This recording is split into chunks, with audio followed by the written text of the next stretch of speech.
Guys, good afternoon. And how you doing? I guess you're keeping well. And today, my name's Hamid Abdulaziz. I'm a lead for Dynamic 365 User Group Nigeria. And I would like to welcome you to today's section. And also today we'll be discussing about the Dynamics 365, the business value with Power Platform. And this will be delivered by our own Chris Huntingford. And okay, before I go to introduce the speaker, just to let you know that this section will be recorded. And then also for those who are not be able to access our previous section can also get access to that. I will be posting the links to the previous section on that. Okay, so today is the final section for the virtual live meet for Power Dynamics 365 and Power Apps. Okay, and then if you have any questions or any question or information, you can share your question through the chat. We're going to look into that and take that and also answer all your questions here today. So, and for those who hasn't joined our WhatsApp group, you can join. I'm going to paste that as well. And then, okay, so let's get it started. So let me quickly introduce our speaker for today. And his name is Chris Huntingford from Microsoft. He's a partner technical architect for Power Platform and Dynamics 365 and Dynamics 365 customer engagement at Microsoft. And he has years of experience, and also is very skilled and resourceful when it comes to Dynamics Power Platform and then Dynamics 365 customer engagement. So I want to welcome you, Chris. Thanks for coming. I really appreciate your time today. I really appreciate your time to have to have you with us today, Chris. Oh, thank you very much. Can you hear me okay? Yes, we can hear you. Awesome. Yeah, thank you. It's a real pleasure to be here. It's actually I spoke to a number of folks from Nigeria some time back, and actually one of the projects I helped deliver at a company called First Bank in Nigeria was I think it was in 2011. It's one of my first ever CRM projects. So wow, great. Yeah, it was crazy. I was staying in Ikoye at the time. Oh, really? That's great. That's nice. Some good memories. The food was crazy. Wow. Right. Yeah. So thank you for having me. Okay, it's good to have you back then today. Yeah. So, do you mind if I share my screen? Is that cool? Yeah, that's fine. That's great. Okay, just let me know when you can see. Just let me know when you can see that. It'll say providing immediate business value with the Power Platform. Yes, I can see. We can see your screen now. Awesome. Alrighty. So, right. So I'll kick off. I just want to say thank you very much for having me on this. I absolutely love joining these types of calls. There's always so much cool stuff to talk about, and so many really lovely things to say about both the people and the country of Nigeria. And I'm dying to come and visit it again. So yeah, this is really cool. We'd love to have you back. Thank you. All right, thanks. So I get to talk to you guys today about the Power Platform, which is always very exciting because, somebody that used to do lots of Dynamics 365 stuff, coming into doing the Power Platform has been a huge change for me. And I have a bit of a different approach when it comes down to talking about the Power Platform, because I always think that, the opportunity for us, if you're a partner, if you're a customer, is really big. And I used to work at a Microsoft partner for many years in South Africa. And then when I moved to the UK, I worked for a partner here and moved to Microsoft. I've been at Microsoft for about a year and absolutely love it. The people are awesome. Get to hang out with folks like Donna, Sakar, and all those types. So yeah, it's brilliant. So today, this is quite a big subject, right?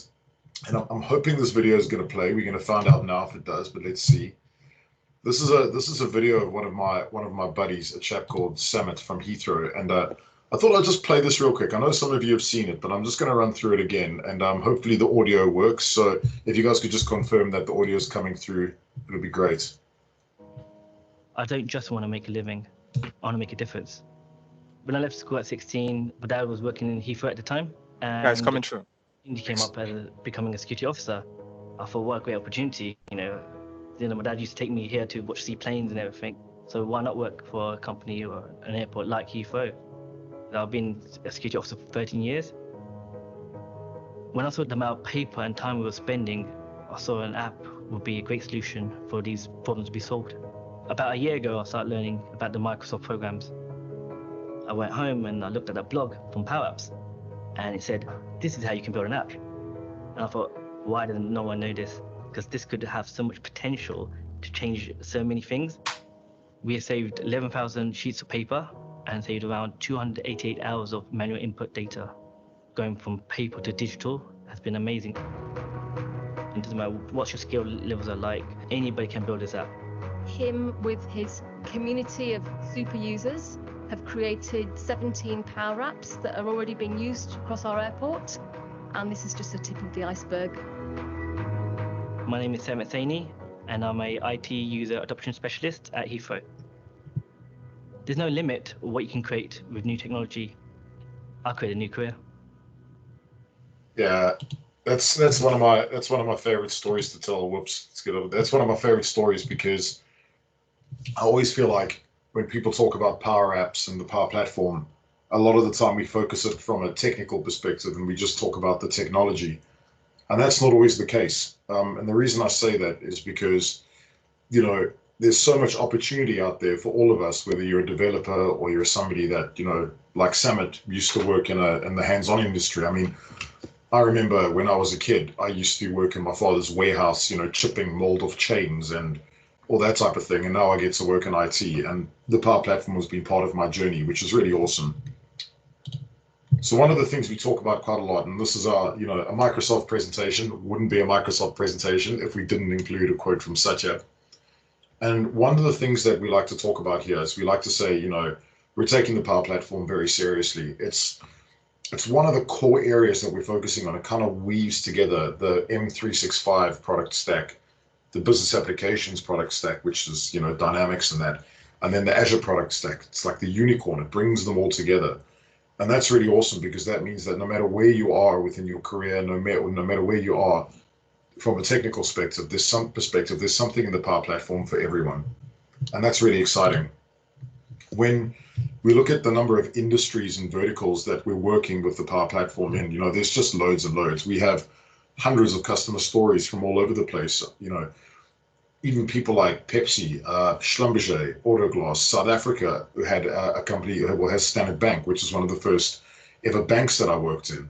And it was really cool. Like all these different organizations and industries have picked up the Power Platform and started running with it in so many different ways. And it's not just about application builds. There's so much more to it. It's solution builds. It's focusing on data and process automation. And that's the exciting part. And when you look at sort of where we are from a capacity build perspective, there's a number on the slide that says 2.5 million monthly active developers. And I always say to people, developer's not somebody that hides behind a keyboard and writes code and, drinks Pepsi and sits in the dark and has to understand C#. A developer is somebody that can build something. A developer is somebody that can understand a process and articulate that into technology. I'm a nerd. I like playing Lego with my kids. I'm a Lego developer. I create things out of Lego. It's really cool. And I think like with the Power Platform, it's very similar. You can pick where you want to work and you can pick where you want to build and why you want to do it that way. And that's one of the things I love about it. The awesome part is that if you've ever flown with Virgin Atlantic or you've ever been on a London bus or I don't know, maybe not, if you've ever drank Pepsi before, there's a very good chance that somewhere, somehow in that process, the Power Platform has come into play. And that's what I love about it. It is everywhere. And, I've spoken to a number of folks from Nigeria itself, and, the platform is just growing and growing and growing. And that's what I love to see, it's those types of stories that are just becoming massive. And I'd highly recommend everyone on this call, you focus on trying to build out those stories and working with the platform to make other people's lives better. The other thing that's really key here is that, when we talk about the number of apps in production, it's grown by 700%. That's 700%. I don't know anything that's ever grown by 700%. That is an insane amount. And what that basically means for us is that because of this growth is because of you and the folks that are building out these applications and using these applications. And I think that's one of the key things to understand here is that when we talk about the Power Platform, it's not just a platform, it's a movement. And because of that movement, there are a lot of case studies and a lot of people picking this up. And I think Satya Nadella quoted, you know, we're going to have like 500 million new applications built in the next 10 years or something, 5 or 10 years. That's a lot of applications, you know. Satya's a clever man. That guy, there's a reason why he's the big shot of a large corporation like Microsoft. He's very smart. And when he says stuff like that, you know, it inspires me because I know that there's a lot of space for us to grow and a lot of things for us to do and a lot of things, organizations for us to help grow. So when I spoke about that concept of developers, we had this idea of a citizen developer. So somebody that's not necessarily somebody that can write code, but is still able to build out solutions. And I've always felt that citizen developers, are very, very important into the Power Platform landscape. And the reason I say that is because a lot of us on this call, we might be developers ourselves. We might live on the other end of the spectrum where we're people that like to write code and build plugins and create components and all those lovely things. But citizen developers really understand the problem. The example I'll give you is, you know, I was working with in financial services with an insurer some time back. And the guy said to me, hey, Chris, can you come into our offices and help us build a first notification of loss solution? I was like, what on earth is a first notification of loss solution? So I did some research and I went in there a little bit prepared.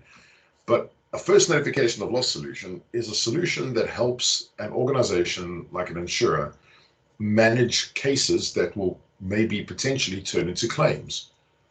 So the example I'll give you is that say hopefully this doesn't happen, you crash your car or you spill some hot drink on your laptop and those break, you phone up your insurer and you try and lay a claim. Before you lay the claim, that thing that you're doing is laying a first notification of loss. I bet you guys didn't know that. I didn't know that. So what was awesome is that I learned about that from the subject matter expert.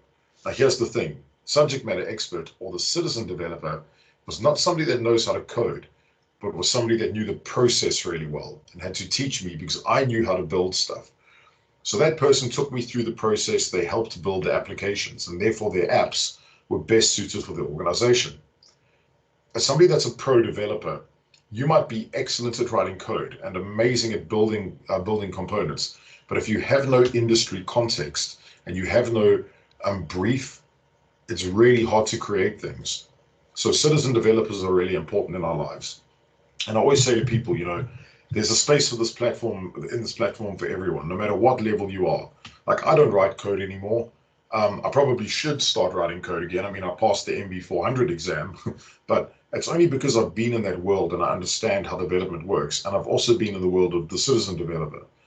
I've been the dude chipping mold off chains. I've been the guy carrying logs outside and, you know, cleaning up the warehouse. So I know both worlds. It's really interesting. So for us, citizen developers are really key. And, you know, my friend Keith Watling makes a good point all the time around a thing called digital inclusion.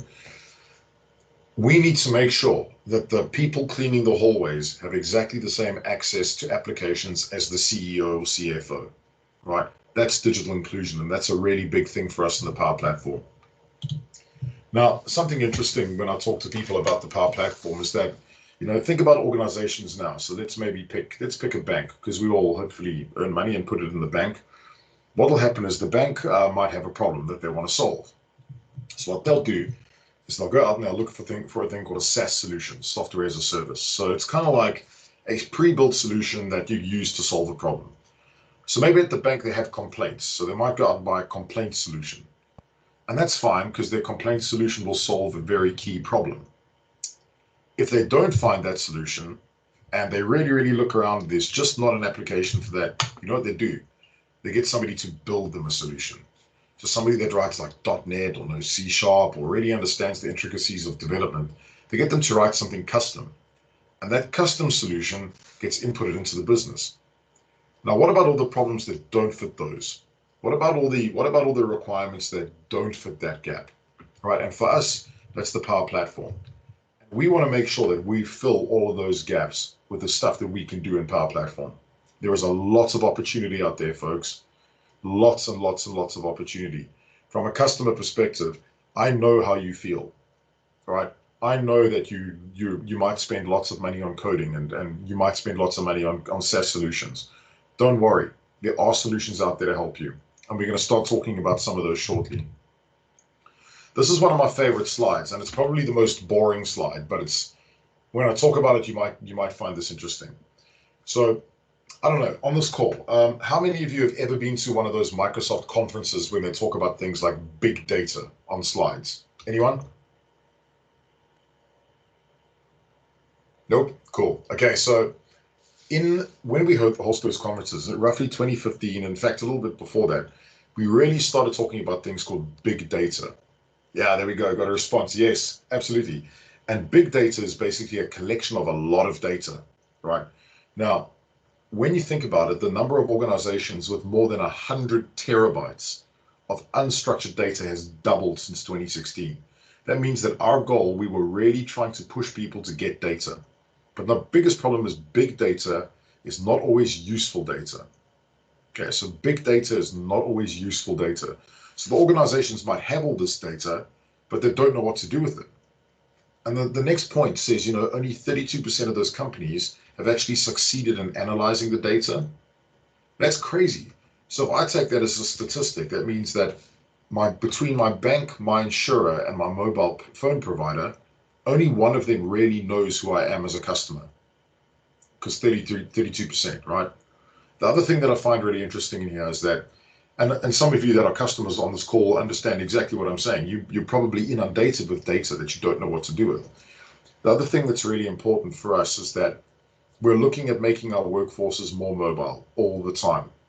So look at what's just happened with COVID-19. We are being forced to work remotely, okay? We don't have a choice. The presidents are telling us we have to do this. Our governments are telling us we have to do this. If we don't do it, we can get into quite a bit of trouble. I mean, look, I've lived in Africa. I know how crazy it can get there. And it's nuts. Like, we're being forced to work remotely. Now, here's the thing. I'm going to tell you something interesting, a really funny story. In South Africa, in 2011, Microsoft actually, when I was working for a partner, Microsoft actually asked me to launch Windows Phone. Wow, it was crazy. I remember, so it was an HTC. And they installed Windows on it, and they gave me this phone, and they said to me, "Hey, Chris, what we're going to do is we're going to put your hand under a camera in front of 1,000 people like this," and they're like, "You have to demo using Dynamics CRM on this phone." And I was like, "Okay, cool." But at that time in South Africa, we didn't really have the greatest internet, I will be honest. So I had to use for those techies out there, I had a virtual machine on my laptop. I had ADFS installed, and I had an internet-facing version of Dynamics or CRM 2011 installed there, and I had linked my phone to that. And I remember capturing information and praying that that this information would synchronize back to my machine. And you know what? It didn't. And you know what's interesting? We take that for granted now, a lot of us. We take for granted that on this call right now, we are connecting using the internet. We're not worried about what's happening to the data. We're just assuming that that's what's going to happen. And that's what our customers and our users are expecting of all of us. If you're a customer in the room, your users are expecting an awesome experience. And with the Power Platform, we can give that pretty quickly, actually, as well. When I say pretty quickly, the next thing I want to talk about is costs.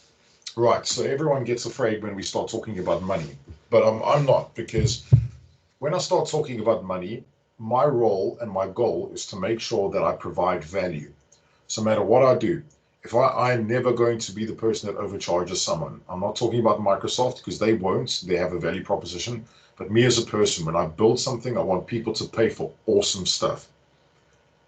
When you're building Canvas apps or Power Apps in general, your cost significantly decreases. So from a customer perspective, your cost significantly decreases. And from a partner perspective, supplying the service, your cost also decreases. And that's really interesting because that means you can spend more time doing better things than wasting time on menial stuff. So one of the other things I want to talk about is, I don't know how many of you are in technology or in IT departments. I'm an ex-IT administrator, so I've worked in IT before. And I used to be the no guy. So when somebody said to me, hey, Chris, can we do this? I'd be like, no, you're going to break my toys, right? You're going to break my computers. No, don't plug in that external hard drive. You're going to break my network and put a virus on it. And the business would come to us and say, hey, you know, what we want to do is we want to update our processes, and we want to do X, Y, and Z, and we want to make sure that we've got all this this amazing tech to do all this stuff. And I would say, yeah, but we don't have money, we don't have the budget, we don't have the time. And those poor people would go, oh, you know what, that sucks. So they would go to the internet and they would go and download weird solutions like Zoho CRM and do everything on Excel. And I hate to say it, but when you do that as an IT administrator, all you're doing is enabling people to do the wrong thing. Okay, so from an IT perspective, the best thing you can do is avoid shadow IT. So shadow IT is when people download stuff and the IT department don't know about it. And they do this because all the time the business expectations are changing. And it makes sense, right? If you had a problem, you would go into the net and you would download a solution for it, right? Or you would build a solution. And shadow IT is a big thing in organizations. So what if you gave the users enough room to go and build their solutions, but you kind of govern them, right? So there was a saying that we heard from the corp team one day, when it was, better a governed free market you know than the black market you don't know. Okay, so instead of having a hidden agenda, and instead of like hiding the applications and downloading weird software that you don't want people know about, as an IT department, give the users the ability to build their own things using the Power Platform, but govern them and make sure that they don't break stuff. I'll tell you something else interesting. With shadow IT, when you have shadow IT in your business, the business cannot trust the reporting, because the reporting and the data does not come from a reputable solution or a reliable solution. So if I download something and I build a solution and I start pulling reports from it, and the business desk or the business team go, well, this data isn't accurate. Well, of course it's not accurate, because it comes from a solution that isn't approved. So they don't trust it. They do everything manually. You spend more and more time doing stuff manually. And here's the crazy part. Because you're doing stuff manually, you have no tracking and you have no performance. So because of that, you aren't rewarding people properly, and you aren't doing the right thing within your organization by looking after that data. Crazy, right? And this all stems from just giving people the room to build things that they need to. Now, I've got some good news. That's all bad news. I've got some awesome news for you guys. The good thing is that you probably have organizations, if you're a customer, awesome. If you're a partner, your customers probably already have the tools in their organization to do this. So if you open up Office and you go into the licensing admin suite, you will probably see, if you've got an E5 license, that you have the ability to build out Canvas apps and flows. You have access to the Power Platform already. That's nuts, right? So here's the thing. If you've got access to all of this, why not use it? At Microsoft, we spend lots and lots and lots and lots and lots of money making sure that our product set is really awesome, so that people that are using it get absolute value for it. And I promise you, I'll even show you when I do the little demo, that it's there and available for you. You just have to turn it on. So that's cool, right? It sounds great. What is this Power Platform? What is this thing that we're talking about? And I'm going to break this down in a bit of a different way, because I think that sometimes, you know, this slide goes a little underappreciated. I mean, we can talk about it all day, but I want to make sure that you understand exactly why things are there, not what they are. Well, not just what they are. So you can see that we've got these four little bubbles, right? We've got Power BI, Power Apps, Power Automate, and Power Virtual Logistics. That's cool. That's cool. That sounds really good, right? And some of you will recognize these names, and some of you will understand like various elements of each one of these. So I'm going to explain a little bit about why they're there. Not necessarily what they are. So let's take a look at Power BI. Power BI is it's an analytics tool that lets you get data from all over the place and put it into a single view that you can use to report and analyze and understand. I always explain to people, like, instead of viewing charts and dashboards on an Excel sheet, what you could potentially do is take a look at, well, what's actually going on with this data? Like, you can really drill into it, analyze it, and understand why it's there. I say to organizations quite a lot, if your business is evaluated on your data, okay, why would you treat it badly? Why would you not create the proper reports? Why would you not generate the right dashboards? Why would you not put it in the right source? So Power BI ultimately is the quickest win you will get from the Power Platform at any given time. I remember doing a solution for a hotel chain in the UK at one point, and the first thing I did, this was even before Power BI had that logo, it was still in Excel, and I did I used Power Query to analyze their data. The first part of our project wasn't to build a solution. The first part of our project was to fix their data, because that's where the problem was. And we used Power BI to understand that. The next thing I want to talk about is Power Apps. Now, a lot of people make the mistake in the Power Platform thinking the Power Platform is all about Power Apps. That is incorrect. Power Apps make up a part of the platform. Power Apps are the thing that give you the in for the data. How do we get our data from people? How do we interact with our data in a more sort of fluent way?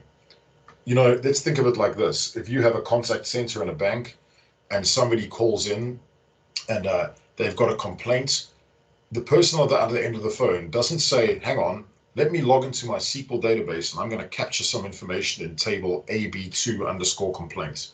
They don't do that. They say, I'm going to log into the complaints management application. I'm going to capture my details there. The application is the layer that kind of interacts with your data and stores it in a way that is more sort of governed and compliant with the data structures. Now, because not everyone understands data structures, that's fine. That's why we have applications. And that's why you guys are awesome, because you have the ability to build out those apps.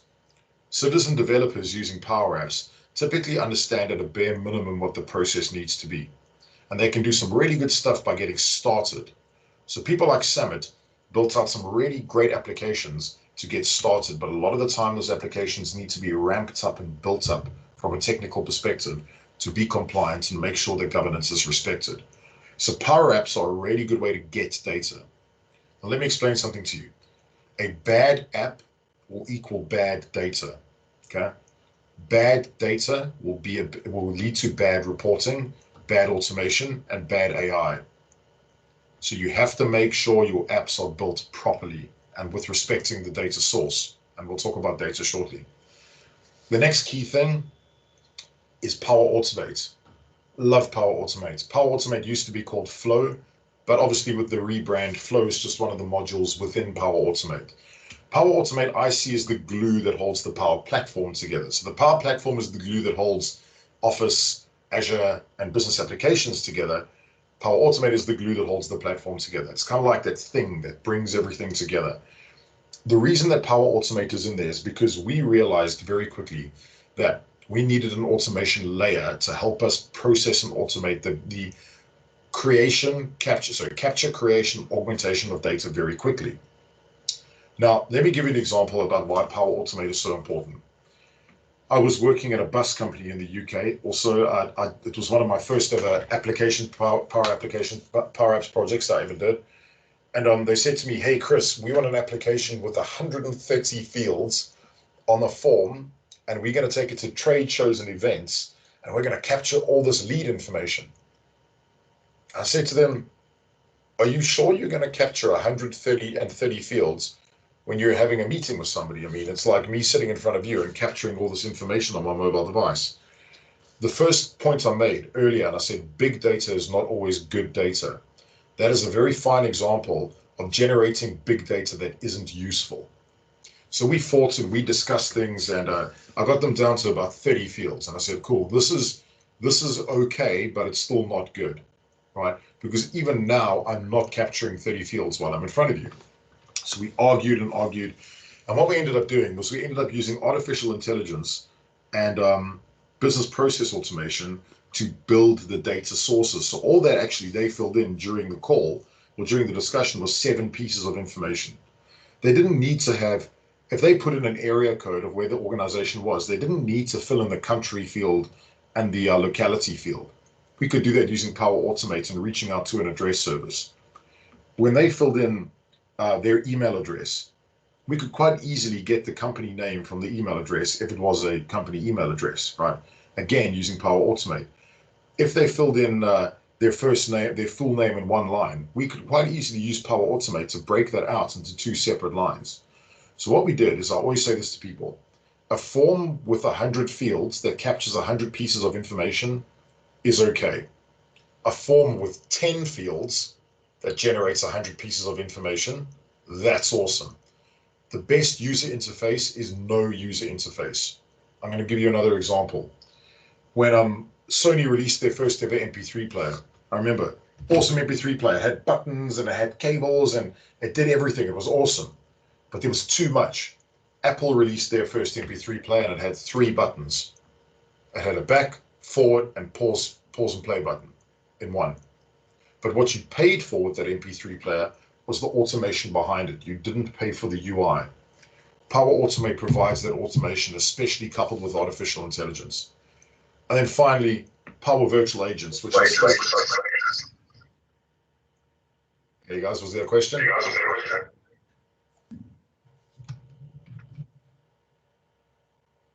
Justin?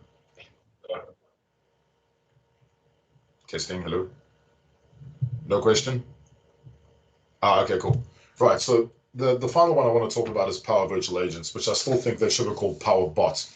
Essentially, they've got Power Virtual Agents, or PVA, from Azure.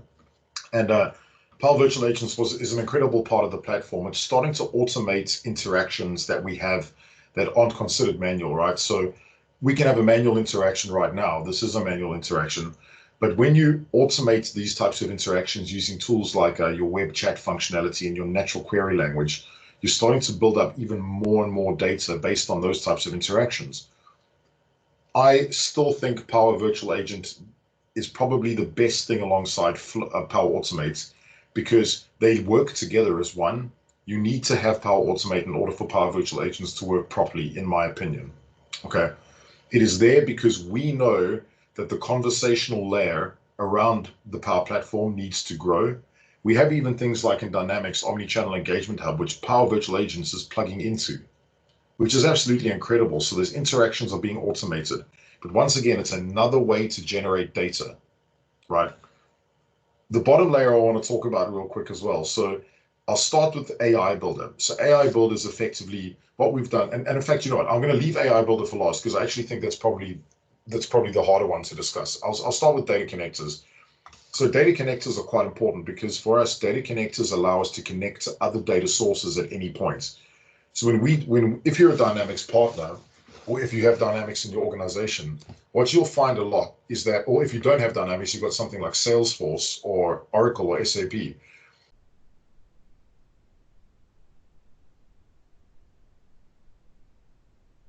I just got muted. Can you guys hear me okay? Yes, I can hear you, yeah. Cool. So one thing I've noticed is that with Dynamics partners, or if you have another competitive solution in your organization, Dynamics partners often walk in and will say, I'm going to replace your solution with Dynamics, or I might be able to build alongside you. With Power Platform, we don't actually care what solutions you have because we have all of these connectors to connect up to them. So if you've got Salesforce, we can walk in as a partner and go, hey, awesome solution, that Salesforce. You don't need to replace it. We'll just build next to it, right? Or SAP, awesome solution. We'll just create next to that. We don't need to replace SAP. Might come to a point where the customer wants to replace SAP, and customers, you might find that when you get into the scenario and you want to replace your core like CRM engine, that's cool, we can help you, but there's no pressure, right? And that's the important thing. We understand that working together with other solutions is really important, and that's why we have these custom connectors. The real story is, though, we want the data. And the reason we want the data is that we can create these awesome reports and these awesome automations that really provide value to an organization. The common data service is probably my favorite part of the platform. The reason I say that is because, number one, I'm a Dynamics nerd. Number two, I'm a data nerd. And number three, I think that it is probably the most revolutionary piece of software or solution to bring data in, right? So the common data service is a centralized data store with a service layer on top, centralized data stores, sorry, with a service layer on top of it that provide you with the mechanism to kind of build out these awesome data structures. Now here's a secret. Everyone thinks the common data service is SQL in the cloud. That's incorrect. SQL is part of it. There's Azure Blob Storage, there's Cosmos DB, there's Azure Data Lake. All of these things plug into the common data service. And you know what's even better? You wouldn't even know you're using them. You don't need to be techie. Well, you do need to understand data modeling to a point, but the common data service is our go-to data storage mechanism in the cloud. I'm going to talk to you a little bit about AI Builder shortly after this, but it's important to know that we rely heavily on the common data service, and these 4 little bubbles over here, the reason they're there is because we want to provide value through data. So I always say to people, when you look at the Power Platform and you look at the stack that Microsoft is built on, if any of you ever watched the Business Application Summit videos that James Phillips and Melissa Taylor presented, they always talk about this thing called the digital feedback loop. Everyone's like, what is the digital feedback loop? And you know what it is? It's just the way in which we approach products, right? Now, at the core of our business is data, okay? Building an app on top of bad data will equal a bad app. Building a report on top of bad data equals a bad report, okay? So remember, data is the absolute most important thing in our world in the Power Platform. The next piece of the funnel is Azure. Everything we build is on top of Azure. Even if it doesn't look like it's on top of Azure, it's built on Azure. The reason we do that, if I get very deep, I'll say that, trees with deep roots don't blow over. And it's very true. Azure is a very, very strong foundation. You do not build a skyscraper on the foundation for a house, okay? You build skyscrapers on deep foundations. And the Power Platform is a big skyscraper. We need a big foundation, and that's Azure. The next is the Power Platform. Absolutely amazing. If you look at the way the Power Platform is structured, I hope some of you on this call play Lego, because I think it's epic. But Power Platform is a bit like the Lego bricks, right? You can flip the Lego box over and you can put different bricks together and you can create things and make it look awesome. And the Power Platform is essentially a collection of tools that you snap together to create these epic solutions, right? Now, that's great because, like I said, in the previous slide, when you look at actually what's in the Power Platform, not all of this used to be here. There used to be a lot less. We're growing this thing and we're growing it fast. Right, and we keep on adding stuff. We keep on adding, which is really cool. So the Power Platform is effectively a collection of these modules that we're bringing together to make sure that you can build out epic solutions for your customers. And if you're a customer, you can leverage this platform to build out epic solutions for your business. Now, here's something that's going to make you laugh and probably going to upset some people, because I know some of the people on the call right now. If you're using Dynamics 365 customer engagement, if you're using any of those apps like sales, service, marketing, and field service, those are just Power Apps.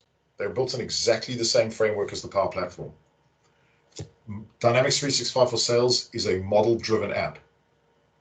It is exactly the same thing as building a Power App, except all that's happened is at Microsoft, we've basically invested loads and loads and loads of money in what we call the first-party application layer, because we know that it's quick to market from a business perspective.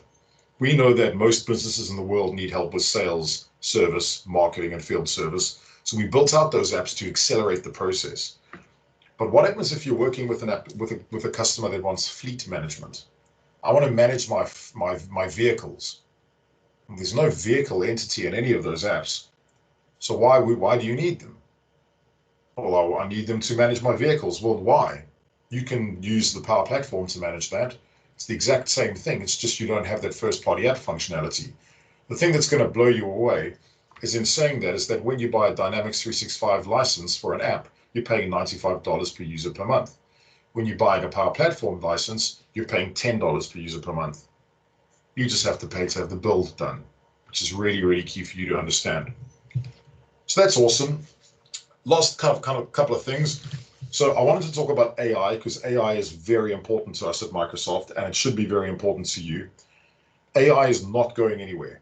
It is not going anywhere. I promise you. In fact, if you're on your phone on Tinder right now, you're probably using AI, okay? And that's really important. AI is part and parcel of what we're doing every day here at Microsoft, as well as with the partner base and our customers. What's epic is that in building these slides, I used AI. You know that in this presentation, we're using AI right now. There's a number of things that are going on right now that use artificial intelligence, but AI is only as good as the data you have, okay? That's why I say, used to be all about data, big data, big data, big data. Now it's all about, okay, AI. We've got this data, let's learn from it and do cooler stuff. So there's a couple of things I want to talk about real quick from a business value perspective. When we talk about AI, a lot of businesses say, oh, AI is super complicated and we don't understand it. And we don't have a use case. And the next thing they'll talk about is they'll say, we just don't have the skills internally. And it's crazy, right? We just don't know what to do. Like, we don't know how to teach people. I remember going to a Microsoft presentation before when I was at the partner, and they said to me, AI, Chris, you need to go and tell people about AI, artificial intelligence. This is the thing you need to be selling. And I said, okay. So I trundled off to my customer and I said, hey, Mr. Customer, I learned about this cool thing. It's called AI. And the customer said, what is it? And I said, I have no idea. And that's the scary part, is that a lot of the time AI scares people because they don't know what it is. So if you've ever watched any of the old movies like Terminator and The Matrix, you know, even the movies right now have been putting AI into our heads as a bad thing, but it's purely because we don't understand it. Okay.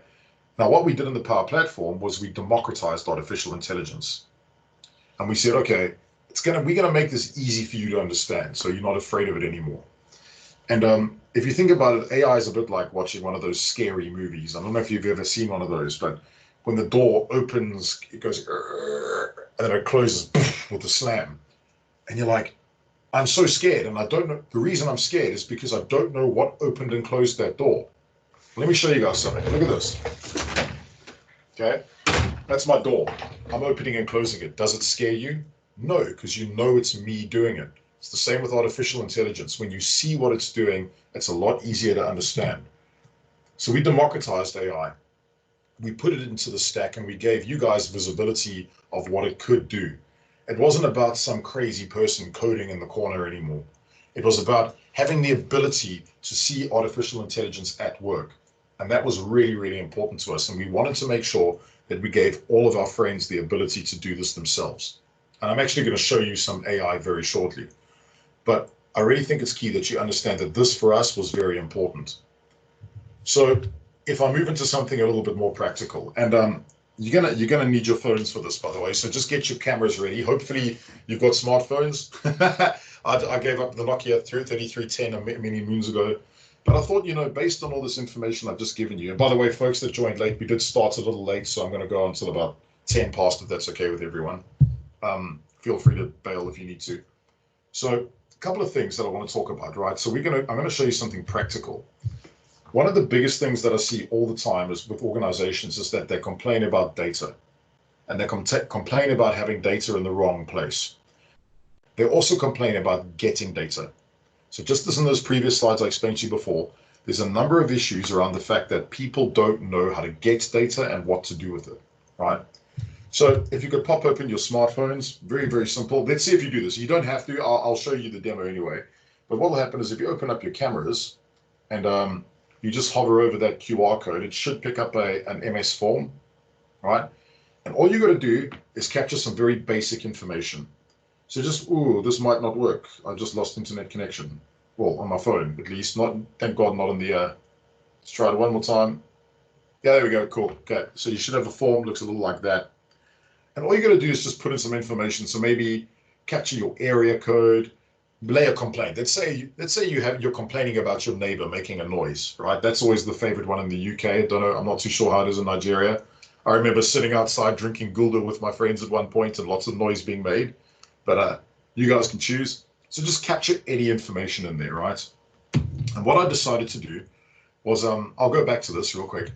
I decided to build a very basic solution in Power Platform. Now, here's something interesting. This entire solution you can build in under an hour. Okay, that's if you're an experienced app maker. So I'm quite lucky because I've had the experience building the apps, and I did a demo with Donna. Well, that's crazy. That shows how to build these exact solutions. And also you're more than welcome to them. You can get all of the solution documentation, and I'm putting this in the comments at aka.ms/hack@speed. So if you want to get access to all of the documentation that I'm about to show you, as well as the solution build, it's all in aka.ms/hack@speed. So what I did was I brought my information directly into the common data service from an Excel sheet using data flows. Okay, very basic stuff. This is all going to sound complex, but it's really not, I promise. I created a mid-office model-driven application to help me manage the process of the data.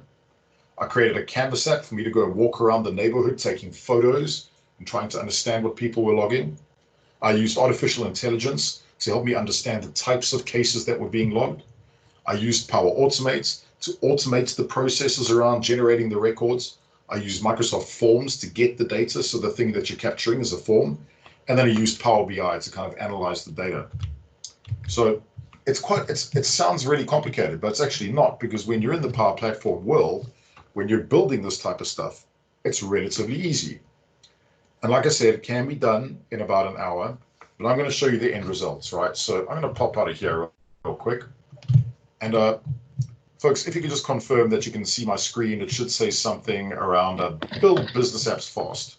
Yes, I can see our screen. Awesome. Okay, so I don't know if you guys captured anything. Hopefully you did. But the first thing I'm going to check, right, is if I go to portal.office.com, I go and take a look, you'll be able to see that the form I generated, if I go to forms, the form I generated is actually this form over here, council complaints. So you can see I've got quite a few responses, right? Now, what I did with that is when I built this form, I thought, you know what? I could have used Forms Pro. I'm not going to get into that now. I did this a little while before. But you can see the responses, which is cool. But that doesn't really help me, right? Because that's not in the common data service. So what I did was I built an entity. So an entity is basically a container for data. I built an entity called LRG complaints. And then that entity, all I did was I created a bunch of fields. Now, what you can do with data flows when you import data is it automatically creates these fields for you. And you can see that in the video that I did with Donna, so I'll happily share that video in the thread after this. So it automatically creates those fields for you. If I go and take a look at the data flows, I'm not going to go into detail here, but the data flow effectively brings data in from a third-party source and allows you to create those entities. So you can see that I've done this a couple of times, right? Now, that's cool. So the way that I like to frame entities is entities are effectively the ice trays for data. So you know when you put water in an ice tray and you put it in the fridge and you come out later and you put it in your cider. Well, I don't drink cider, put it in my Gulda, not that I didn't put ice in my Gulda. That's really key, right? So you can actually bring data into a sort of logical format. So that's cool. I've got my data. Once again, if I go to LRG complaints and take a look at it, what you're actually looking at here in the diagram is this purple thing. So I've shown you this already, the Forms Pro piece. What you're looking at is the purple thing, the common data service. And if I click on data, you'll see all the data that's being captured. This is really awesome. Okay, so we've got our data in a really, really locked down position.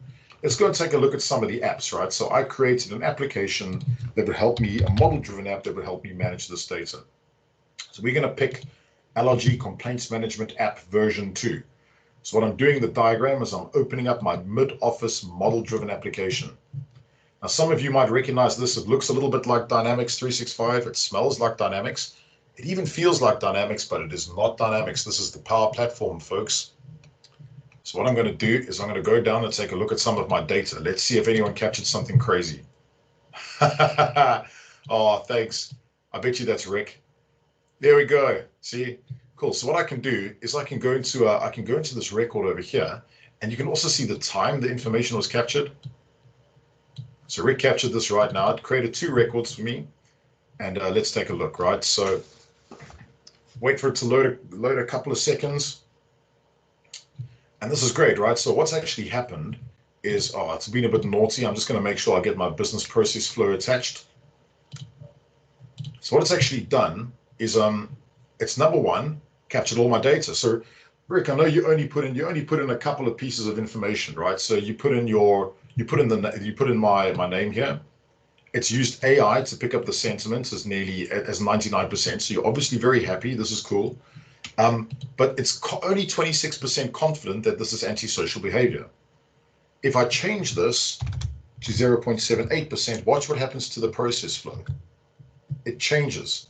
I'm using decisioning logic to try and understand what's going on with this record to make sure that the decisioning logic in my process is defined by the category. So very, very simple model-driven application. So we've got our model-driven app with our business process flows. Behind that, behind the scenes, the thing that you're not seeing is Microsoft Flow. And all that's happening with Microsoft Flow is it's just redirecting the records and doing things in the background that you wouldn't normally do. Whoops. So if I take a look at my create a complaint form, you'll notice that a flow was fired 6 minutes ago. Okay. If I go into editing my flow, and I won't go into too much detail here, it's very simple. All it does is it waits for a form to be created. It waits for a form response to be submitted. It goes and grabs the form response details. All it does is it just puts them into the common data service. So it just creates a brand new record, right? What I also had done is the sneaky bit in me. I had another flow which then used artificial intelligence. So it used Azure Cognitive Services from the AI builder to detect the sentiments. Super easy stuff. Takes you literally 2 seconds to add this in. I can quite easily add another one. If I go to sentiments,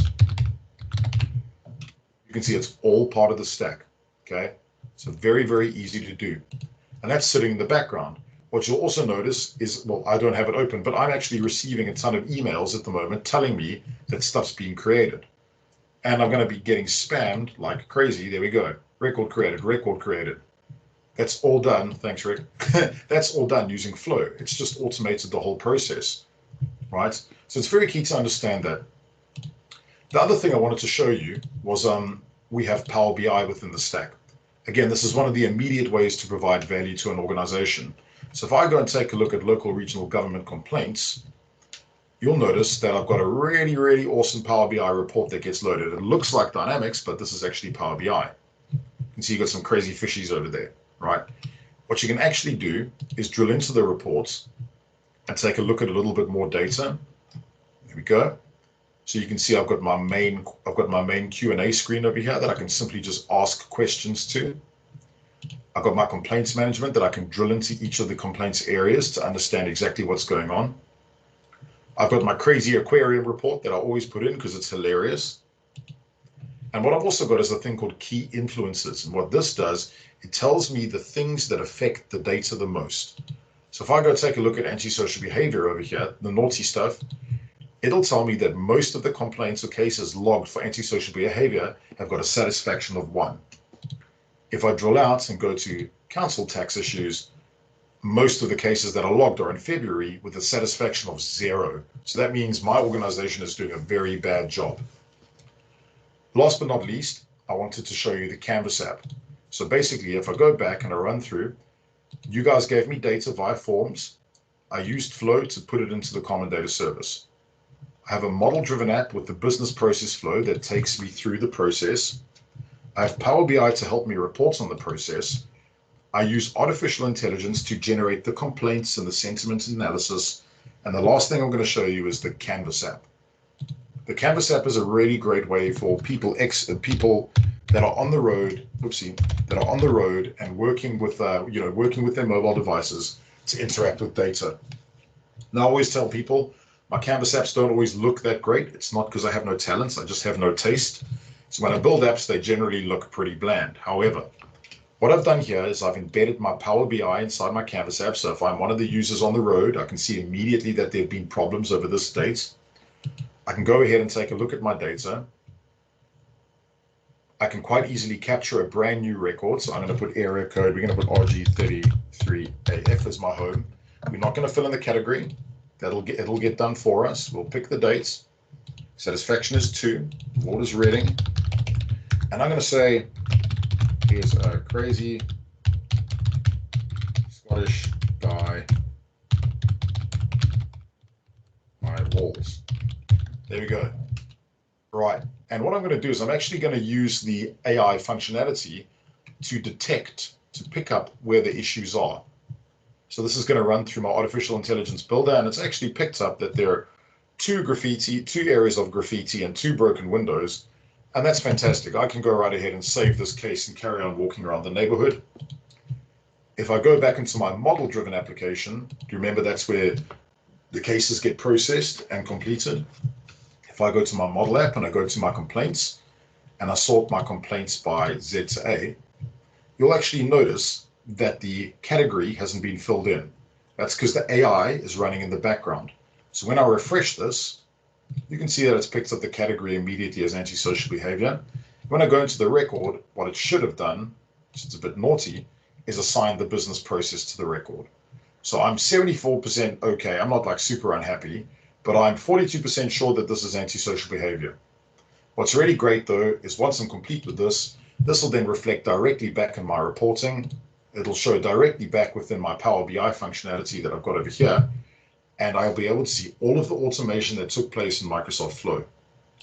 So if I wrap this process up, right, all we did was, number one, we focused on the data. We had a place to put our data. Number two, we used Microsoft Forms to get the data from people, okay? Number three, we had a model-driven app with a process flow to take us through managing the data in a step-by-step process. We used Power Automate to send all the emails and automate the tasks, and we didn't do any of that manually. It did it all for us, and that was coupled with AI. We had Power BI in the background to really consolidate that data back together to make sure that we knew what was going on with all our complaints. And then finally, the app that you saw was a Canvas app, which let me manage my complaints from a localized perspective. I want to show you one last thing before I hang up, and I want to take you all a bet. If you're on the call and you think the Power Platform is too difficult for you, the bet that I want to take with you is this. I bet you I can build you an application in under a minute, all right? And I reckon if I don't, I will ship you a beer, okay? I will ship you a beer. So here's what I'm going to do. All I'm going to do is I'm going to start my app build. I'm going to build a Canvas app. I'm going to select LRG. I'm going to pick my complaints, and this uses artificial intelligence in the background to create my application. This normally takes about 10 seconds. If I go 5, 4, 3, 2, 1, kapow. Come on, don't leave me down. Don't leave me down. Come on, come on, come on. There we go. Done. Okay, I was a little bit off. So there's my application. I can run my application straight away, capture a brand spanking new record, put UK. I'm so happy. I'm so happy with the people on the call. I don't really need to fill in any more data. When I save that over there, once again, folks, I'll go back to my model-driven application, and immediately you'll see that record come up in that list. So let's have a look. Z to A. There we go. I'm so happy. And when I refresh this, you'll see the category created once again. We'll take a second there. Antisocial behavior apparently, which isn't great. Okay. So wrapping up, the Power Platform is for absolutely everyone, right? There is no feasible way that you can't use the platform. All you got to do is you've got to think about it as like all the tools for everything you could possibly need. You just need to find the right use cases. So thank you very much. And does anyone have any questions they want to ask? Any statements they want to make? Oh, just cheers for the demo there. It's always good to see something new that you pulled together. Oh, thanks, man. There's always more where that came from. Hi, Craig. Hi, Chris. Hey. My name's Tunde. I'm actually calling from the UK. I've never heard of this. I never knew there was a 365 UG. I only came across it this afternoon. Good. I'm based in the UK. I work more as a finance functional consultant. Yeah. I just wanted to know, how big is the market in Nigeria for 365 in general? Because I see that there are lots of developers on this call. There seem to be developers. In terms of functional stuff around 365, do you know what the market size? How quickly is it growing? Man, it's like wildfire. It's growing like absolute crazy. What I suggest you do from a UK perspective is, in fact, screw the UK, from a global perspective. Yeah.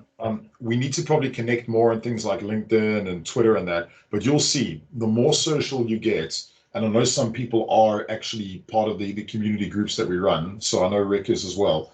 just keep an eye on what's going on social. You will notice that there is a lot of action here, lots and lots. And actually, I'm going to show you a slide that I hadn't planned on showing you. But if I take a look at, I want to say it's this one. It's one of these. Just give me a second.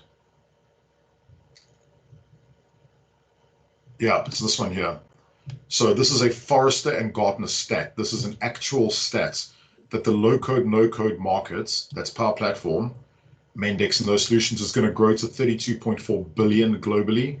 That's the addressable market. In 2024, it's estimated, and I have this in another slide, 2024, it's estimated at 54 billion. So if you're a functional consultant in finance and operations, I'm taking it you're doing D365 Unified Ops, right? Correct, yeah. Yeah, man. So at Microsoft, we're actually working on building out solutions that run directly alongside finance and operations. Right. Yeah, so I'd love you to get in touch, definitely. Okay. I think I've got to a stage where I need a change. Maybe I need to leave the UK and just come and see what's going on in Nigeria to see what is available for someone like me.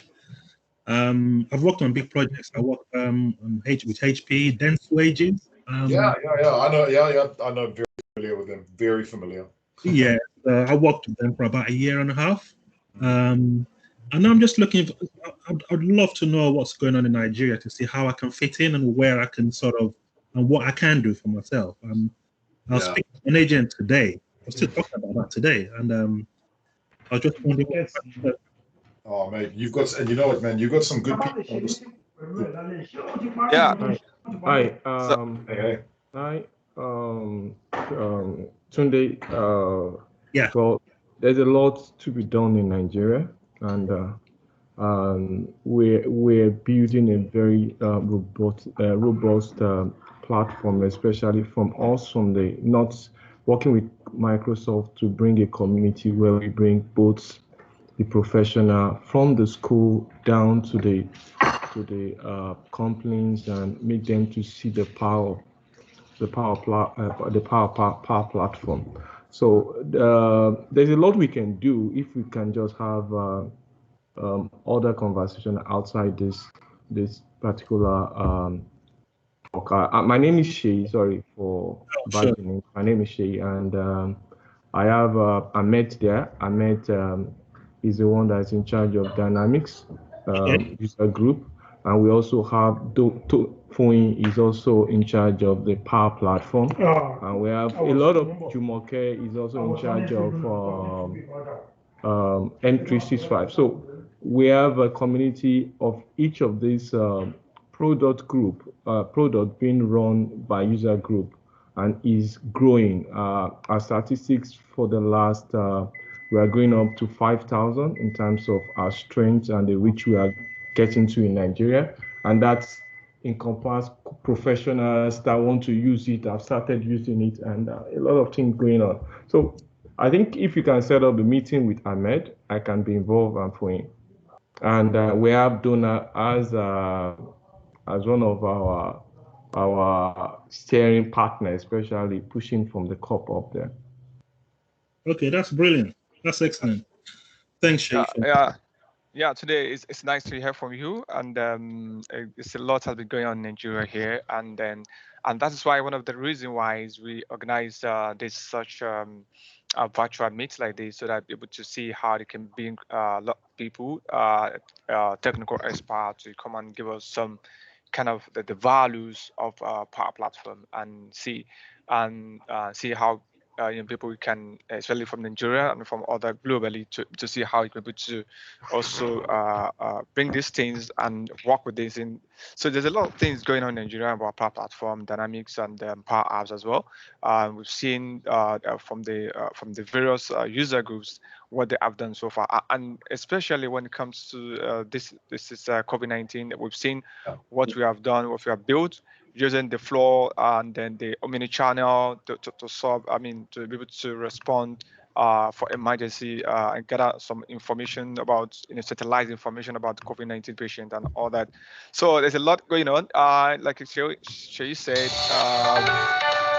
Shay is a regional lead for MCTNAIJA in Africa, and then so I'm the lead for Dynamics 365, and also we have Power Platform user group, Dynamics 365 user group, and some other user group as well. So we've been doing a lot of things, and it's been so wonderful here. So perhaps when you have time, you can have a meeting, and then you can discuss more about this. Yeah. Sure, definitely. I'm thank you very much, Ahmed. Great, that's really good. Thank you. No problem. Yeah. Thanks. Thank you, Chris. Yeah, it's such a pleasure. I'll also share the WhatsApp group here and in the Teams the chat, so you can also connect with us as a user group there. Sure. Yeah. Good stuff. Thanks. Cool. Yeah, it's exciting stuff. Guys are getting big, hey? Yeah. Learn new things every day. That's it, man. So I hope that all made sense. And yeah, I think you guys have just got to remember that there's a lot of opportunity out there. Don't ever think that there's not stuff going on. There's always stuff going on. Yeah. Okay. Chris, you're done, right? Yeah. Thanks very much, everyone. Unfortunately, I do have to go and sort out my children. My wife is going to smack me with a rag. Okay. Thank you very much, Chris. I appreciate your time, and really want to use this opportunity to appreciate you. And also, I hope next time when we invite you, you're gonna be come around as well to give us more. I know this is just tips. This is just a very tips of what you can give us. So what you have in your factory, as in your faculty, about when it comes to Dynamics 365, I mean, when it comes to Power Platform Dynamics 365, we see what you have shown us, and this is very, very, very good. Seriously, this is amazing. I'm sure a lot of people here have been looking towards this such opportunity to speak with people like you, and then to learn from people like you. And then I'm happy to bring you here. I'm happy that we have you here today, and then this is wonderful. This is great. So if anyone have a question, I know you need to go now, but if anyone have a question, you can drop a question. I'll pass your question to him, and also if he can be able to answer your question as well. In the next few minutes he'll be here, so I can take a question as well. Okay. Yeah, and if you guys get stuck, just Twitter and LinkedIn. Genuinely, like I do my best to respond to everyone, but you can get me on. Hang on. So that's the Twitter handle, and I do respond, I do follow back, I do engage. I don't just go, yeah, cool, get me on Twitter, and then I don't do anything. And then my LinkedIn, I'm on the wrong screen for that. I'll fire it over shortly. But yeah, it's definitely, please connect. Don't be strangers. Okay, that's good. Cool. Wait 1 second. I'm getting my, so here we go. I'm dropping it in. Boom, done. Yeah. So if you guys want to chat on LinkedIn, that's where you can get me. Awesome. All right, everyone. Awesome. Thank you very much, Chris. And just to inform that by next week, they will be having a Dynamics 365 series, and then